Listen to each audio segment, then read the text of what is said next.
નમસ્કાર દર્શક મિત્રો, કનેક્ટ ગુજરાતના સીજી એક્સપ્રેસ ન્યૂઝમાં હું આકાંક્ષી આપ સૌનું સ્વાગત કરું છું। નજર કરીએ દેશ દુનિયા અને રાજ્યની તમામ ખબરો પર।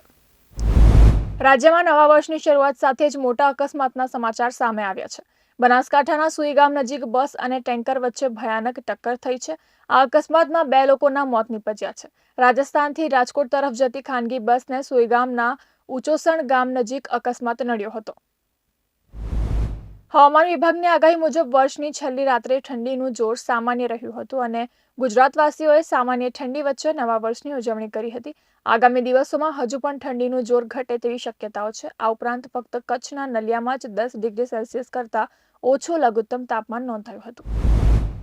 અમદાવાદ ટ્રાફિક પોલીસ કમિશનરે 4 ડિસેમ્બરે જાહેરનામું બહાર પાડી તમામ રિક્ષા ચાલકો માટે મીટર ફરજિયાત કર્યા હતા। આજે 1 જાન્યુઆરીથી આ નિયમ લાગુ થઈ ગયો છે। આજથી જે પણ રિક્ષા ચાલકની રિક્ષામાં મીટર લાગેલા નહીં હોય તેની સામે કાયદાકીય કાર્યવાહી કરવામાં આવશે। ઉત્તર પ્રદેશના લખનૌમાં એક હોટલની અંદર 5 લોકોની હત્યાનો બનાવ સામે આવતા સનસનાટી મચી ગઈ છે। અહીં એક દીકરાએ જ તેની માતા અને 4 બહેનોની હિચકારી હત્યા કરી દીધી। આ ઘટના લખનૌના નાકા પોલીસ સ્ટેશન વિસ્તારમાં બની હતી। દિલ્હીના ફરીદાબાદમાં પલવલ સોહના માર્ગ પર ઘુઘેરા નજીક ભાજપના ધારાસભ્યના સ્ટીકરવાળી એક પૂરપાટ ઝડપે દોડતી સ્કોર્પિયોએ અન્ય એક કારને ધડાકાભેર ટક્કર મારતા એક વૃદ્ધ, તેમના દીકરા અને પુત્રવધુ ઘટના સ્થળે જ મૃત્યુ પામી ગયા હતા। સમગ્ર કાશ્મીરમાં ઠંડીના મોજાની તીવ્રતામાં વૃદ્ધિ જોવા મળી હતી। હવામાન વિભાગે ચાલુ સપ્તાહમાં નવેસરથી બરફવર્ષા થવાની આગાહી વ્યક્ત કરી છે। બીજી તરફ ઉત્તર પ્રદેશના વિવિધ વિસ્તારોના મહત્તમ તાપમાનમાં 5 ડિગ્રી સેલ્સિયસનો ઘટાડો નોંધાયો છે। ચાઇનીઝ હેકર્સે થર્ડ પાર્ટી સોફ્ટવેર પ્રોવાઇડર્સ સાથે સાંઠગાંઠ કરી તેના દ્વારા અમેરિકાના વિત્ત મંત્રાલયના વિવિધ સ્ટેશનો ઉપરથી ડેટા હેક કર્યો છે। આ અંગે હવે સઘન તપાસ ચાલી રહી છે, જ્યારે ક્લાસિફાઈડ ડોક્યુમેન્ટ્સ સુધી હેકર્સ પહોંચી શક્યા નથી તેમ લાગે છે।